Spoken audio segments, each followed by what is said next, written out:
얘들아 일단 요 첫 번째 나간 항일 무장투쟁 적혀있는 프린트에 나가면 얘다가 3-3이라고 쓰시고요. 3-3 그 누구냐 신목 같은 경우는 3-2에서 3.1운동까지 시험범위였던 거거든. 그래서 지금 건너뛴 게 임시정부를 건너뛰었고 요 위에는 항일 무장투쟁을 건너뛰는 거야. 알겠지? 근데 그 두 개를 몰라도 오늘 수업 나가는 지장이 없기 때문에 나갈 거고 그냥 누구냐 경민이는 그냥 중간부터 나간다 생각하면 돼. 아래 실력양성운동을 볼 거고 지금 3-3을 보고 있잖아. 3-3은 얘들아 그냥 한마디로 말하면 1920년대 독립운동이야. 1920년대. 근데 1920년대 일제 통치 방식이 어땠지? 문화 통치였잖아. 문화 통치는 뭐 실상이야 어쨌든 간에 10년대보다는 우리 민족에게 좀 숨통을 틔워준 시기였기 때문에 우리 독립운동도 굉장히 다양한 양상으로 벌어지게 돼. 그 중에 여러 가지 종류 중에서 지금 실력 양성운동을 본다고 생각하시면 되는데요. 얘들아 실력 양성운동이라는 그 큰 제목 옆에다가 이렇게 한번 써볼게요.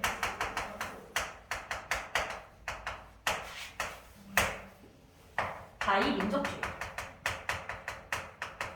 민족주의자들이 일으킨 운동이다. 민족주의.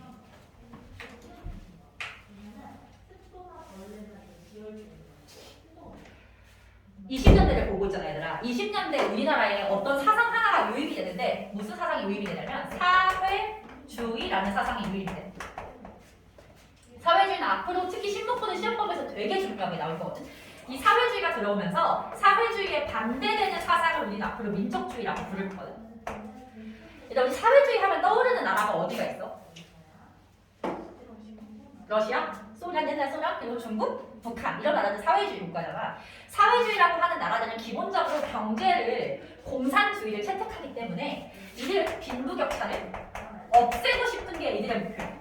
빈부격차를 없애고 싶어. 근데 얘들아 빈부격차를 없애는 방법을 생각해봤을 때 모두가 부자가 되거나 모두가 평범해지는 방법밖에 없겠지. 근데 모두가 부자가 되는 건 불가능하기 때문에 모두가 평범하게 그러나 공평하게 잘 먹고 잘 사는 거 그걸 원하는 게 사회주의인 거야. 그래서 모두가 평범하게 사는 거 노동자와 농민운동을 갖다가 지원을 해줘. 노동자 농민이 중심이 되는 사회를 원해. 오케이? 그럼 민족주의는 반대로 빈부격차가 있을 때 이거를 인정하는 거야. 빈부격차는 있을 수밖에 없다. 옛날 청동기 시대부터 있었고. 생각해봐 얘들아. 오늘날 우리가 전 세계 가장 강대국 하면 어디가 떠올라? 미국이지. 미국이 가장 강대국인 거는 누구나 아는 사실이잖아. 근데 미국 생각해봐. 노숙자 엄청 많은 거 알지? 노숙자 엄청 많고 막 마약해가지고 막 길거리 쓰러지는 사람 엄청 많은데 제일 잘 사는 나라잖아. 그 이유는 그 위에 대기업들이 어마어마하게 규모가 크니까 잘 먹고 잘 사는 거잖아. 그래서 이들은 이 다 같이 잘 먹고 잘 사는 것보단 대기업을 육성을 하는 게 나라가 부강해지는 데 도움이 된다는 거야. 기업을 육성을 해야 돼. 기업. 이건 내가 교과서적인 표현은 아니고 내가 그냥 이해 쉬우라고 그냥 하는 소리니까 이해만 하면 돼. 그리고 다들 뭐 일정 정도의 교육을 받는 것도 좋겠지만 소수의 엘리트를 양성했을 때 걔네가 나라를 이끌어간다고 보는 거야. 소수의 엘리트를 양성하고 싶어. 그러면 당연히 둘은 입장 차이가 있기 때문에 사이가 좋을 수가 없겠지. 사이가 좀 안 좋은 상황이고 그 중에서 이 민족주의가 했던 운동이 실력 양성 운동이라는 거야. 민족의 실력을 키워서 기업을 키우고 엘리트를 키워서 나라가 부강해지면 그때 독립을 이룰 수 있다. 이게 이들의 주장인 거야. 그래서 거기 보시면 얘들아 바로 1번에 물산 장려운동 나와 있고 바로 2번에 밀립대학 설립운동 나와 있잖아. 물산 장려운동은 미리 얘기하자면 국산품 애용운동이야. 국산품을 써서 국내 기업을 살려서 이제 기업이 중심이 되는 국가를 만들자라는 것이고 바로 이번에 밀립대학 설립운동은 말 그대로 대학을 세워서 엘리트를 키워서 나라를 이끌어 나갈 인재를 양성해내자 이런 거지. 얘네 내용 자체는 되게 쉬워요. 엄청 쉬워서 그냥 가볍게 볼게. 물산장려운동의 배경을 보시면 20년대 일본 대기업이 조선에 진출을 합니다. 여기 위에다가 경민이만 써볼게. 경민이만. 회사령이 폐지됐어. 신문은 이미 시험 본 거니까 굳이 안 써도 될 것 같아. 근데 기업은 나지? 회사령 폐지되면서 오히려 일본 기업이 한국에 회사 세우기가 쉬워진 상황. 거기다가 옆에 보시면 일본 상품의 관세까지 없어지면서 한국에서 일본 기업을 이길 수 있는 방법이 사라진 거지. 그래서 민족 자본의 위기가 찾아왔고 그런 민족 자본을 키우고 살리기 위해서 했던 운동이 물산 장려 운동인 거야. 일본 상품은 좀 사지 말고 국산품을 쓰자라는 거. 빈칸 채우는 거 위주로만 보시면 돼요. 어디서 시작했냐면 평양에서 시작했고 조만식이라는 사람이 주도를 했습니다. 평양의 조만식.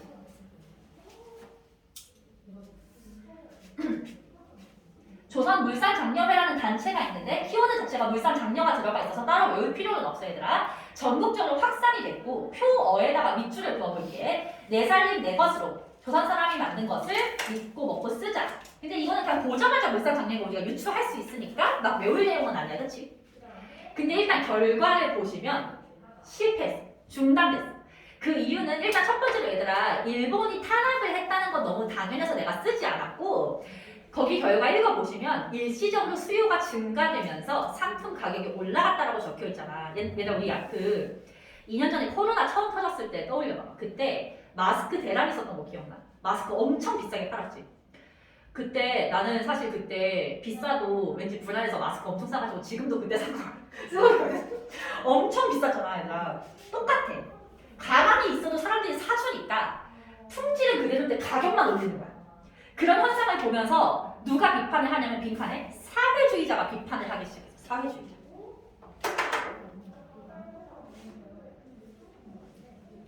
뭐라고 비판을 했느냐. 결국은 국산품 애용을 해가지고 이득을 본 건 너네들 자본가 계층 아니니? 이 기업을 소유한. 자본가들은 이득을 보는데 자본가가 이 국산품 운동으로 물산장려운동으로 돈을 번다고 해서 월급 올려주는 거 아니잖아. 그러니까 니네만 이득을 보는 건데 너네가 이득을 보기 위해서 애국심을 이용한 거 아니야? 라고 이제 비판을 하기 시작한 거지. 그러면서 이제 실패를 하게 된다. 이해만 하시면 되고. 밀리티아 설립운동은 배경을 싹 다 지울게요. 이거는 너네 교과서에 없는 거라서 그냥 싹 다 지울게요. 없는데 조금 어려워서.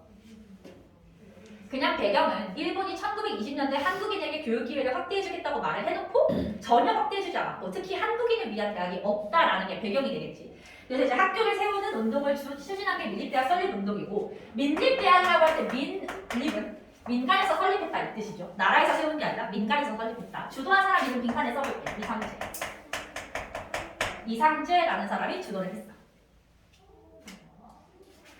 조선 밀립대학 설립 기성회라는 단체를 조직을 했고 여기도 마찬가지 단체 이름 자체에 키워드가 들어가 있으니 따로 외울 필요는 없고 학교를 세우는 데는 돈이 많이 들기 때문에 모금운동을 주로 전개를 했는데 그 모금운동을 했다는 것이 표에 드러나 있어. 표의 밑줄에도 한민족 1천만이 한 사람이 이런 식. 그때 기준 1,000만 원이면 진짜 큰 돈이거든. 그거를 모금을 해서 학교를 세우겠다라는 건데 얘도 결과는 실패입니다. 일본의 방해와 자연재해, 이때 하필 엄청나게 심한 가뭄이 돌았대. 그래서 모금운동이 힘들어져서 중단이 됐고 근데 어쨌든 20년대 문화통치 시기에 일본은 우리를 회유하던 시기니까 회유책으로 대학을 하나 세워주자. 경성 제국대학.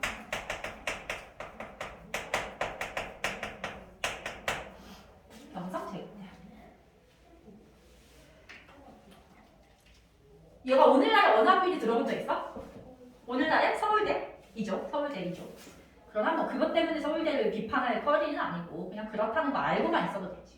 그래서 어쨌든 간에 물산장려운동으로 기업을 키우고 밀립대학 설립운동으로 엘리트를 키우려는 실력 양성 운동은 추진이 되다가 중단이 됐는데 어쨌든 이 사람들도 생각을 되게 많이 했을 거 아니야. 어떤 생각을 하냐면 뭐 엘리트가 키워지는 것도 좋고 고등학교까지 나올 수 있는 사람들이 생겨나는 것도 좋은데 문제는 우리는 잘 먹고 잘 살지만 저 밑에 일반 농민들은 지금 이때 현실상 글자도 못 읽는 시기란 말이야. 한글을 모른단 말이야. 그러면은 우리가 아무리 많이 배워도 이들이 한글을 모르는 이상 나라가 성장하는 데 한계가 있다고 보는 거야. 그래서 우리가 배운 지식을 농촌에 내려가서 농민들에게 전달해주자라는 운동을 하게 돼. 그게 거기 바로 3번에 있는 농촌 계몽운동이야. 농촌 계몽운동도 민족주의 운동의 일환으로 보시고요. 크게 두 개가 있어. 문자 보급운동과 부나로드 운동. 문자 보급운동은 말 그대로 한글을 갖다가 이제 보급하려는 운동이고 신문사에서 주도했는데 어디서 주도했냐면 조선일보가 문자 보급운동을 주도했어. 문자 보급운동은 조선일보. 구호 아는 것이 힘 배워야 산다. 같이 우리가 지금 좀 익숙한 구호들이 요때 쓰였던 구호였던 거야. 근데 두 번째 주에는 브나로드 운동은 조금 독특한데 브나로드 운동. 일단 이 운동은 동아일보에서 했다. 옆에 빈칸부터 채워볼게. 동아일보에서 주도를 했어.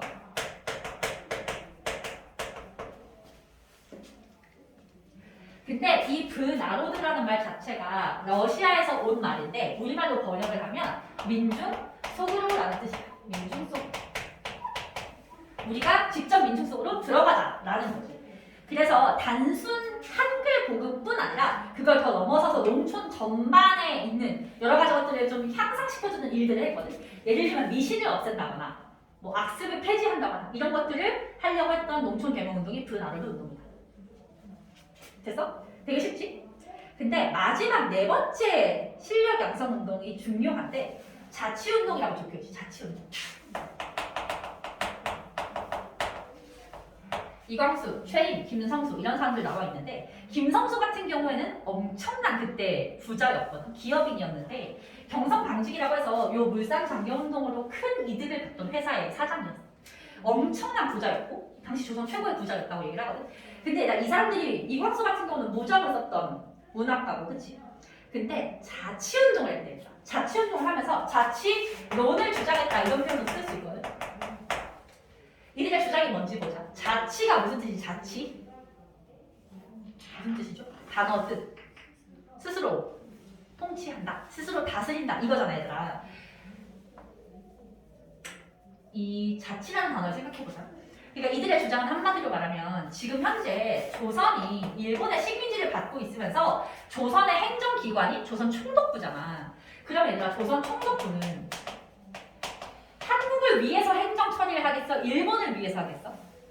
일본을 위해서 하잖아. 그러니까 한국 내에서 이루어지고 있는 모든 정치 활동 중에서 한국인을 위한 게 없다라는 거지. 그래서 이 사람들은 뭐라고 주장했냐면 총독부에 잘 얘기를 해서 조선인이 조선의 정치를 할 수 있게 바꿔보면 좀 생활이 나아지지 않겠니? 이건 거야. 이들의 주장은. 그래서 그 자치권을 얻어오자라는 건데 자치권을 얻어온다라는 말의 맹점이 뭐가 있냐면 일단 너네 제주도가 제주특별자치도인 거야. 제주도는 제주특별자치도야. 그래서 중앙정부의 승인을 거치지 않고서도 일정 정도는 좀 결정을 내릴 수가 있어. 그래서 예를 들면 우리 2년 전에 코로나가 터졌을 때 엄청 초기에는 진짜 확진자도 적고 확진자가 동선 같은 게 다 공개되고 했었잖아. 그때 이거 뉴스 본 거 기억나는지 생각해봐. 강남의 어떤 모녀가 외국에 있다가 들어왔는데 그 사실을 알리지 않고 제주도에 여행을 갔다 온 거야. 그래서 제주도에 코로나가 되게 심각하게 퍼질 뻔한 적이 있었거든. 근데 그때 아직까지는 우리나라 중앙정부에서 코로나 그런 격리 수치를 어긴 사람들에 대해서 어떤 처벌을 하겠다는 걸 밝힌 적이 없는 시점이었는데 제주도에서 자체적으로 그 사람들한테 벌금을 물렸어. 되게 큰 돈을 물렸었거든. 그게 제주도는 가능해. 왜냐면 자치도니까. 근데 그렇다고 해서 그럼 제주도는 자치권을 갖고 있고 중앙정부의 통제를 많이 받지 않으니까 대한민국이 아니다라고 할 수 있을까? 그건 아니잖아. 그치? 오히려 자치권을 준다는 건 네가 내 나라 안에 속해 있으니까 줄 수 있는 거지. 다시 말해서 이광수, 최린, 이런 김성수 같은 사람들이 일본으로부터 자치권을 얻어오자라고 할 때는 전제 조건이 뭐냐면 우리가 일본의 일부인 것을 인정하자는 게 그러니까 이들의 주장은 우리가 받아들일 수가 없는 거지. 없는 거고 나중에 이 사람들은 거의 99.9% 친일파가 이광수, 최린, 김성수 다 친일파야. 어쨌든 그래서 이 자치운동을 하면서 민족주의 내부에서 분열이 생긴 거야. 이분들은 다 우리 나라의 독립을 위해서 이런 일들을 하신 분들인데 이 사람들은 방향성이 달라진 거지. 그래서 여기 옆에다가 써볼게. 민족주의 내부에 분열이 생겨나게 된 것을 이렇게 표현을 합니다. 민족주의가 타협적 민족주의와 비타협적 민족주의로 나뉘게 된다.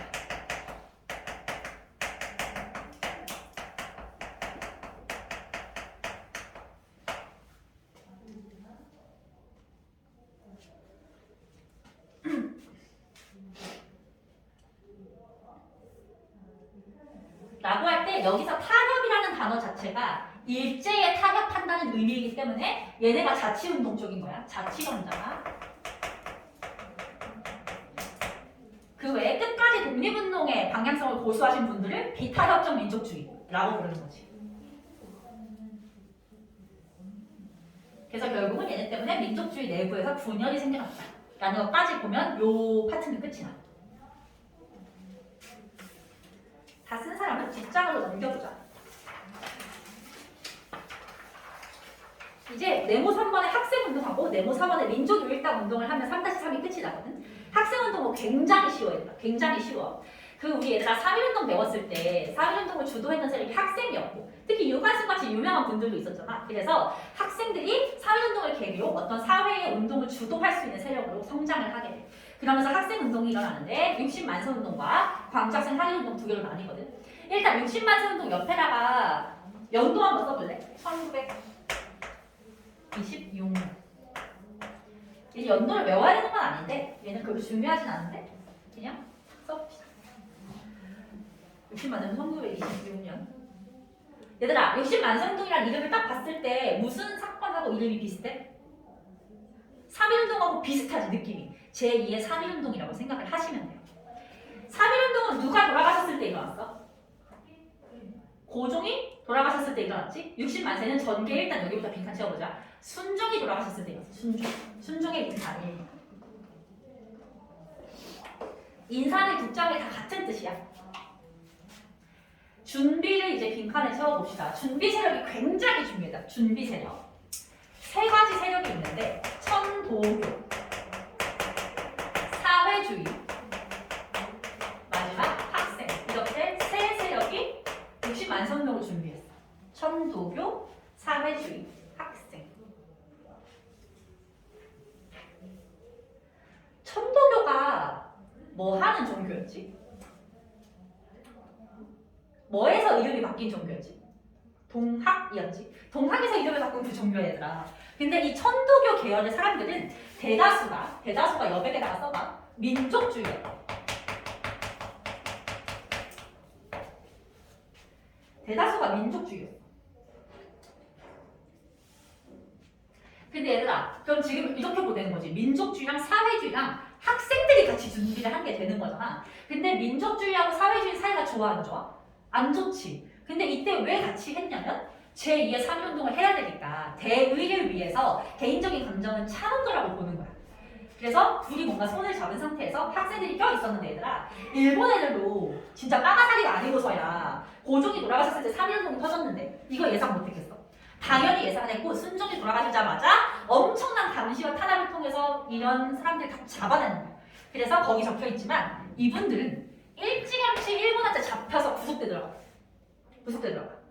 거기 나와있지. 사전 체포됐다고. 그래서 6월 10일 당일에는 누가 주도를 할 수밖에 없었냐면 학생들이 주도했던 상황인 거야. 그래서 얘를 학생운동의 카테고리에서 배우는 거야. 알겠지? 순종 인사일에 학생들이 만세 시위를 진행을 했고 군중들이 시위에 합세를 했다. 그러나 일본이 일찌감치 서울 시내에 군사와 경찰을 쫙 빨아놓은 상태였기 때문에 더 커지지는 못하고 며칠 정도 진행되다가 시들시들해지면서 끝나게 돼. 아쉽게도. 그래서 목표는 제2의 3.1운동이었지만 그 정도로 커지지는 못했다라고 기억을 하고 있으면서 영향의 별을 붙일게. 아까 말했듯이 사회주의하고 민족주의 사이가 안 좋은데 이때 제2의 3.1운동을 위해서 한번 해봤어 같이. 나쁘지 않은 거야. 나는 얘네가 절대 나의 파트너가 될 수 없다고 생각했는데 같이 해보니 나쁘지 않은 거지. 그래서 영향에 보시면 사회주의랑 기타협정 민족주의가 연대를 할 수 있는 밑바탕이 되었다. 이렇게 보시면 됩니다. 그 다음에 이따 3년 지나서 광주학생 항일운동을 볼 텐데 이거는 너무 쉬워서 그냥 듣고 이해만 하면 돼. 거기다 배경에 나주역 사건이라고 나와있지. 이 사건 뭔지 알지 얘들아? 그 여자 학생들이 이때 댕기머리를 닦고 다녔던 시절이니까 대체로 이제 나주랑 광주를 왔다 갔다 하는 통학 기차에서 여학생이 댕기머리를 닦고 있었는데 그걸 보고서 한 일본인 남자 고등학생이 와서 좀 놀린 거지. 머리가 이렇게 쥐어뜯으면서. 그래서 여자애가 막 이렇게 여자 중학생이었대. 그래서 막 엄청 무서워하고 있는데 한국인 남학생이 나타나서 왜 어린 여자를 괴롭히냐라고 하면서 뭐라고 한 것이 일이 커져서 약간 패싸움이 된 거지. 일본인 고등학생과 한국인 중학생 사이에서 패싸움이 됐는데 그걸 이제 경찰들이 처리하는 과정에서 누가 봐도 원인 제공도 일본인이 했고 등치도 일본 애들이 큰데 고등학생이니까 한국 애들을 더 처벌을 심하게 한 거야. 일본 애들 그냥 비교 조치를 시키고 이렇게 편파적으로 처리한 것이 전국에 소문이 나면서 전국 학생들이 들끓고 일어난 것이 광주학생 항일운동이었어. 그래서 어떻게 보면 준비를 거쳐서 일어난 사건이 아니고 약간은 좀 우발적으로 일어난 사건인 거지. 1929년 11월 3일 얘가 얼마 전 11월 3일이었잖아. 11월 3일이 학생의 날인 거 알고 있어? 요 날을 기념해서 학생의 날로 지정이 돼 있고요. 어쨌든 그렇고요. 뭐 가주시기 이런 거 그냥 보시고 빈 칸만 채우시면 돼요. 이 사건이 커지자 신간회라는 단체에서 진상조사관을 파견해서 도와주려고 했다. 광주학생 항일운동은 워낙 쉬워서 외워줘야 될 건 요거밖에 없어. 신간회의 도움을 받는다. 신간회가 뭔지는 밑에서 배울 거고 아무래도 학생들만의 힘으로 할 수 없는 부분들을 도와주려고 했던 거겠지. 전국적으로 확산이 되면서 의의 밑줄을 긋습니다. 3.1운동 이후 최대 규모의 민족운동입니다. 3.1운동 이후 최대 규모. 그래서 목표한 것은 60만 세 운동이 제2의 3.1운동이었는데 실제적으로 규모적으로 봤을 때는 광주학생 항일운동을 제2의 3.1운동이라고 볼 수 있다는 거예요. 그래서 얘도 엄청 쉽지. 나 지금 다 쉬워. 근데 마지막 민족요일당 운동이 조금 해야 되는 내용이 많아서 얘를 한번 좀 집중적으로 보도록 합시다. 민족요일당 운동이라는 이름을 딱 봤을 때 우리가 유추할 수 있는 것은 민족의 어떤 독립운동의 정당을 몇 개로 만들고 싶은 거야. 한 개로 합치고 싶은 거지. 그럼 지금은 몇 개냐? 2개라는 거야. 뭐냐면 민족주의랑 사회주의로 나눠져 있는 상태인 거지. 근데 나눠져 있는 상태를 하나로 합쳐서 좀 힘을 모아서 가보자라는 게 민족요일당 운동인데 배경에 별표를 해볼게. 배경이 조금 어려울 수 있거든. 배경에 별표 하시고요. 내가 프린트를 실수를 만들어서 국내랑 국의 위치가 바뀌어야 돼. 위가 국외고 아래가 국내로 바꿔도 되고.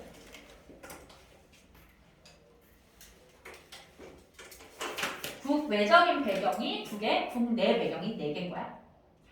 근데 내가 국외 배경은 내가 빈칸을 뚫기는 했지만 달달달 외울 내용은 아니고 단어가 좀 어려워서 그냥 한번 써보라고 뚫은 거니까 국내 배경 위주로 암기를 하면 돼. 일단 국외 배경에서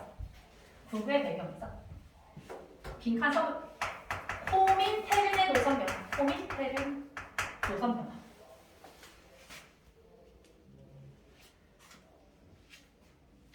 코민테른이 뭐냐? 얘들아 너네 영어 공부 열심히 하니? 사회주의가 영어로 뭔지 알아? 사회주의. 사회주의가 뭔지 한국말에도 잘 모르는데 커뮤니즘이야. 커뮤니즘. 국제적인 영어로? 국제적인은 알잖아. 인터내셔널.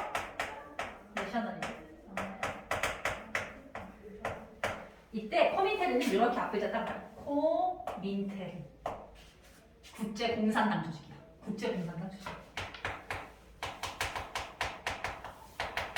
당연히 우두머리는 소련이고요. 근데 이 코민테른은 국제적으로 전 세계 사회주의자를 전부 다 연결하는 역할을 하는데 그냥 쉽게 생각해서 전 세계 사회주의자, 공산주의자 중에 코민테른의 말을 어기는 사람은 한 명도 없다라고 이해를 하면 돼. 그만큼 코민테른이 중요한 기관이야. 근데 이제 코민테른이 뭐라고 얘기했냐면 거기 얘가 좀 어려운 말로 계급 해방 운동보다 민족 해방 운동이 중요하다고 써놨는데 계급 해방은 이거거든. 지웠네? 노동자 농민이 중심이 된 사회를 만드는 게 계급 해방인데 그것보다 민족이 해방하는 게 더 중요하면 민족주의랑 손잡아도 된다라고 코민테른이 얘기를 한 거야. 독립을 위해서, 민족의 독립을 위해서 민족주의자와 손을 잡아도 된다라고 얘기를 했고 그 결과 중국에서 먼저 민족요일당 운동이 일어나는데 중국의 민족요일당 운동을 아래 빈칸에 국, 공, 합작이라고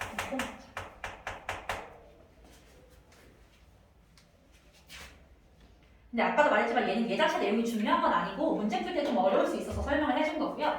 국내적인 배경이 정말 중요한데 첫 번째 줄에 민족주의 계열, 두 번째 줄에 사회주의 계열이라고 나와 있잖아요. 얘들아. 봐봐. 민족요일당 운동은 민족주의랑 사회주의가 손을 잡는 거지. 근데 만약에 둘 중 한 파가 나는 굳이 너네랑 같이 할 필요 없는데 라고 하면 민족요일당 운동은 실패하는 거잖아. 그럼 다시 말해서 민족주의도 사회주의랑 같이 가야 되는 이유가 있고 필요성이 있고 사회주의도 민족주의랑 손을 잡아야 되는 필요성이 존재했다는 거잖아. 각자 어떤 필요성에 의해서 손을 잡았는지 보자는 거지. 민족주의 계열은 아까 배웠던 거 자치론이 등장했어. 자치론 아까 다른 말로 무슨적 민족주의자 했어? 타협적 민족주의자지 얘네. 그러면 우리는 당연히 이분들 입장에서 생각을 해볼 거야. 비타협적 민족주의 입장에서 생각하면은 어제 나의 동지였던 사람이 오늘의 적이 된 거잖아. 그럼 다시 말해서 내 동지의 쪽수가 줄어들었어. 그러면 내 쪽수를 늘리려면 얘네랑 손을 잡든가 사회주의자랑 손을 잡든가인데 차라리 사회주의자랑 손을 잡겠다. 이렇게 된 거지. 친일파보다는. 그래서 거기 보시면 비타협적 민족주의자 이상재. 두 번째 빈칸 내가 원래 누구를 넣으려고 뚫은 빈칸인지 기억 안 나는데 그냥 조만식을 씁시다. 조만식. 이분들이 나는 그러면 사회주의자랑 손을 잡겠다라고 하게 됐고요. 사회주의 계열은 왜 민족주의랑 손을 잡으려고 했느냐? 이거 신문 같은 경우는 중간고사 봤던 내용인데 기억나요? 치안 유지법. 치안 유지법. 경민 이거 나랑은 안 했지만 학교에서는 했을 거야. 치안 유지법의 내용이 뭐였냐면 사회주의자들을 갖다가 잡아들이는 법이었어. 그럼 이제 사회주의자들이 사회주의자는 이제 어떻게 되는 거냐면 내가 무슨 행동을 하거나 잘못을 하지 않아도 예를 들면 사회주의 책을 읽었거나 사회주의 단체에 가입만 해도 잡혀갈 수 있는 거야. 즉 사회주의자는 존재 자체가 불법이 된 거지. 그러면 이 사람들은 앞으로 활동하기가 힘들어졌을 테니 나를 합법적인 것처럼 꾸며줄 수 있는 단체가 필요한 거야. 그래서 신간회를 비탄적 민주주의가 같이 손잡고 신간회를 만들었다라고 생각하시면 되고요. 세 번째 줄의 빈칸은 아까 배웠던 60만세 운동이야. 60만세 운동으로 두 진영이 공감할 수 있는 단일할 수 있는 공감대가 형성됐다. 세 번째 빈칸 60만세 운동.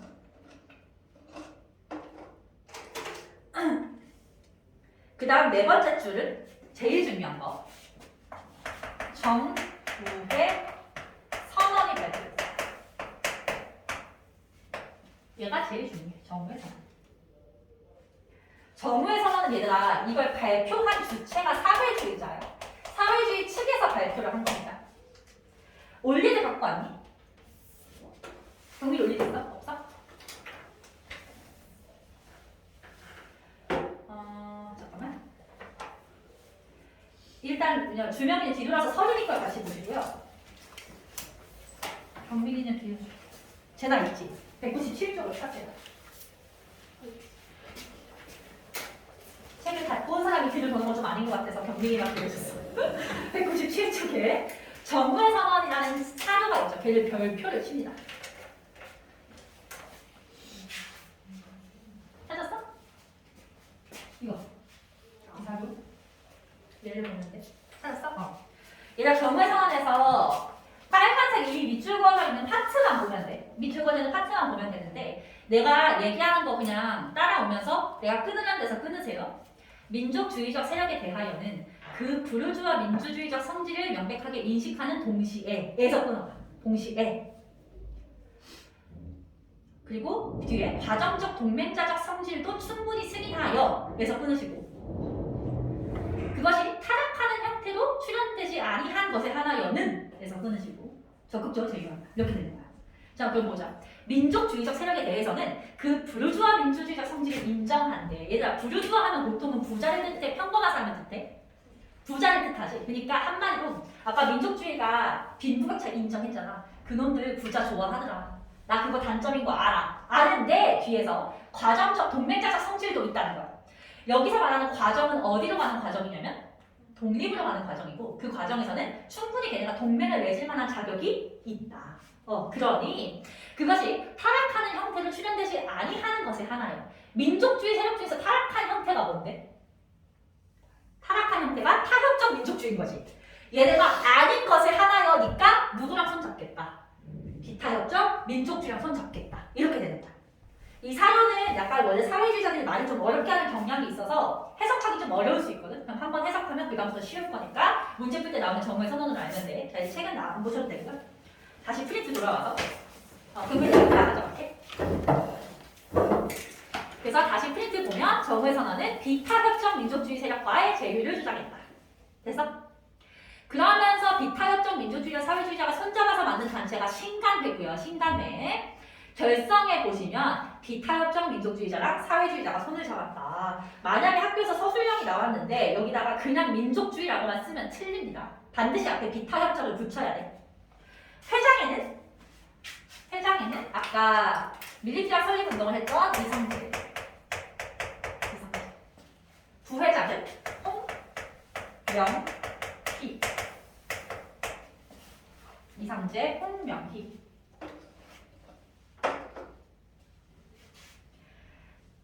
강령에 별표하시고요. 강령은 총 3가지가 있어. 첫 번째, 정치적, 경제적 각성을 촉구한다. 뭐 그냥 항상 깨어있자 뭐 이런 뜻이지. 두 번째 빈칸, 단결을 강화한다. 단결.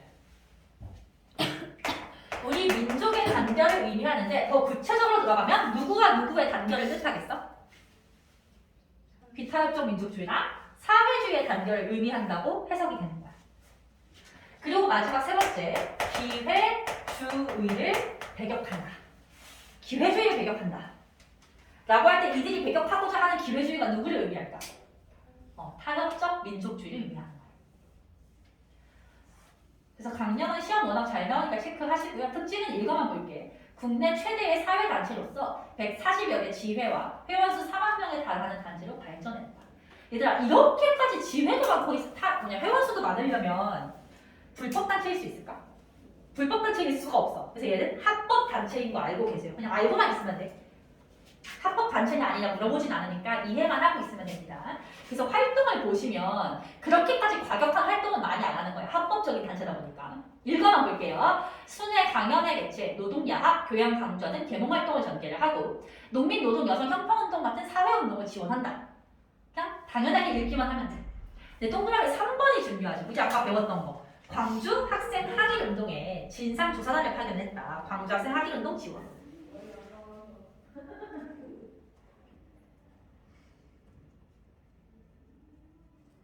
조사단을 파견을 하고 진상조사를 위한 민중대회를 계획을 했어요. 근데 아까 말했듯이 신탄에는 합법단체잖아. 근데 광주 학생 항일운동을 도와주는 순간 불법적인 행위를 하게 되는 거니까 결국은 주요 광부가 구속이 되어가는 거야. 일본은. 얘가 여기부터 이제 변화가 생겨나는 거야. 주요 간부가 구속됐어. 그러면서 해석 1번 봐봐. 지도부가 새로 뽑힐 거 아니야. 간부가 구속됐으면 새로 뽑았을 거 아니야. 근데 새로 뽑힌 지도부가 온건적 성향이야. 다시 말하면 타협적 성향이야. 약간 타협적인 노선인 거야. 그럼 이때 누가 굉장히 큰 불만을 품을 수밖에 없냐면 사회주의자가 반발할 수밖에 없어. 너네 민족주의 내부에서 단속 안 하니? 이렇게 되는 거야. 그러던 중에 동그라미 이거 보시면 코민테른의 노선이 또 변화돼요. 이제는 민족유일당 하지 말고 그냥 사회주의끼리만 가자 이렇게 되는 거야. 그래서 결국은 해소하게 되는데 해소 밑에다가 여백을 써볼 때 사회주의자의 주장으로 해소를 하게 됩니다. 사회주의자의 주장으로 31년 신간회가 만들어진 지 4년 만에 해소하게 된다. 해소라는 단어는 좀 생소하지 얘들아. 해산하고 같은 뜻이라고 생각해도 돼. 근데 조금 다른 게 해산은 그냥 해산되면 끝이야. 이 상태 빠빠이야. 근데 해소는 각자 더 발전적인 방향으로 나아가기 위해서 약간 일고후퇴 이런 느낌이라서 신간에는 항상 해소라는 단어를 써줍니다. 됐어? 오케이. 이렇게 이제 3-3이 끝나요. 물론 앞에 좀 건너뛰긴 했지만 끝나고요. 3-4를 한번 펴보자.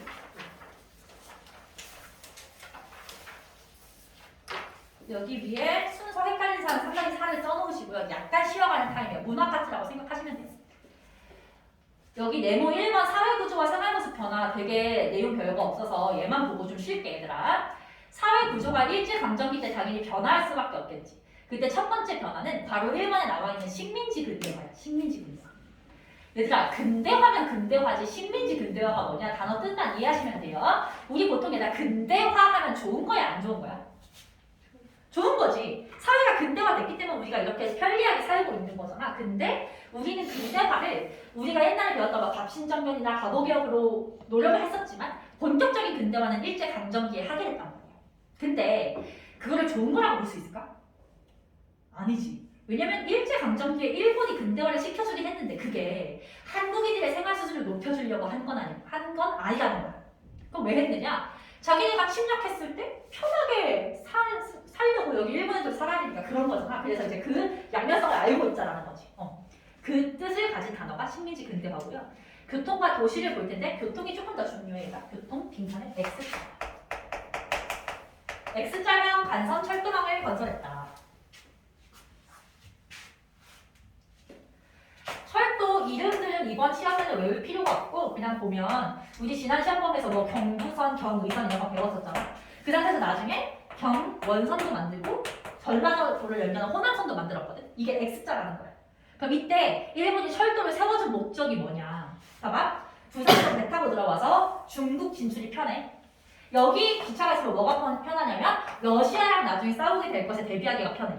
그리고 전라도에 쌀이 굉장히 많이 나거든. 쌀을 갖다가 일본에 가져가기 편해. 이건 거야. 그래서 철도가 생겨서 우리 생활이 편해진 건 팩트야. 그건 부정할 수 없어. 하지만 그 목적성을 우리가 알고 있자는 거지. 실상 봐라. 군사적 수단, 대륙으로 침략 전쟁을 확대하는 군사적 수단이면서 우리나라의 어떤 수탈을 하기 위한 그런 수단이기도 했다라는 걸 우리가 알아는 두자라는 거지. 그 다음 도시도 보시면요. 뭐 개항장이나 기차역 중심으로 도시가 발달을 했는데 실상에서 봐라. 일본인 거주 지역과 한국인 거주 지역이 구분돼 있었어. 그러면 당연히 어디가 잘 사는 동네였겠니? 일본인 거주지역이 잘 사는 동네였겠지. 거기 여백에다가 하나만 써볼래? 서울 내에서도 일본인 거주지와 한국인 거주지가 구분되어 있었는데 이걸 나누는 기준은 청계천이었어. 얘들아 우리가 오늘날 한강을 기준으로 강북, 강남 나누잖아. 이때 강북, 강남 중에서 어디가 더 잘 산다고 보통 얘기하니? 강남이 더 잘 산다고 하지. 똑같아 얘들아. 요때도 청계천 기준으로 북쪽을 북촌이라고 하고 남쪽을 남촌이라고 했는데 남촌이 더 잘 사는 동네였어. 그럼 남촌은 일본인 거주지역에서 한국인 거주지역이었어. 여기는 일본인 거주지고요. 북촌이 한국인 거주지. 북촌이 지금의 어디냐면 너네 가본 적 있는지 모르겠는데 들어는 봤을 거야. 충무로. 그 동네가 북촌이고 약간 남산 그 언저리에 있는 남촌이 지금의 명동이야. 지금 명동에다 롯데백화점 있잖아. 그게 롯데부터 있었던 백화점 자리거든. 그래서 이렇게 나눠져 있었다.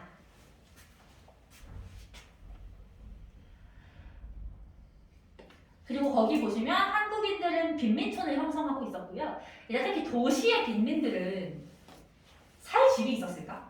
너무 가난하면 거의 노숙 생활을 해야 되는 거야. 그래서 거기다가 써보면 토막집을 지어 살았다. 그냥 여백에다가만 쓰세요. 토막집을 지어 살았다. 이렇게 천대기 같은 거 둘러서 그냥 사는 거지. 살 곳이 없으니까. 도시 빈민들. 그 다음 바로 이번에 산업구조 변화를 보시면 산업구조는 그냥 읽어만 봐야 돼. 너네 이미 신목은 3-5 할 때 배웠던 거거든. 전쟁하면서 막 중화공업 이런 거 했던 거 그냥 읽어만 보시고 어차피 경민이 뒤에서 할 거니까 일단 보지 말고 농촌사회 개편을 보도록 할게. 농촌사회. 얘들아 일제 식민지 경제정책으로 농촌 경제가 파탄돼 있었다잖아. 배웠던 거 기억 떠올려보면 10년대 토지조사 사업과 20년대 산비증식기획. 그래서 농촌 경제가 파탄이 났는데 그러면서 어떤 사건이 터지냐면 빈산에 대공황이라는 사건이 터져요. 1929년인데 요거는 그냥 몰라도 돼. 전 세계가 다 같이 경제가 폭삭 망했던 시기가 있어. 미국부터 해서. 그때 당연히 우리나라도 타격이 왔고 그러면서 농촌 경제가 더 안 좋아지자 농민운동이 활발하게 일어나는 거야. 그럼 그 농민운동을 막아야 되겠지. 왜냐면 농민들이 농민운동 한답시고 농사를 안 지으면 세금이 안 거치니까. 그래서 이걸 좀 무마하기 위해서 일본이 농촌 안정정책을 실시하는데 그 농촌 안정정책 중에 여러분들은 뭐만 아시면 되냐면 농촌 뒷칸에 진흥운동만 아시면 돼요. 농촌 진흥운동.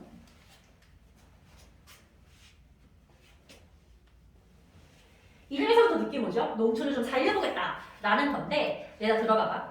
농촌진흥운동에서 어떤 캠페인을 하냐면 새벽부터 일어나서 일찍부터 그 농사지으러 나가서 열심히 농사를 합시다 이런 캠페인을 하는 거야.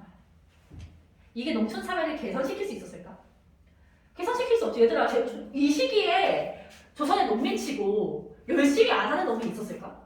없어. 기본적으로 근면성실함은 DNA에 있단 말이야. 그럼 결국은 근본적인 문제 해결을 한 개도 안 해주고 마치 농민들이 너네가 불성실해서 그래 이런 식으로 책임을 전가하는 방식이었던 거지. 당연히 성과가 없었어.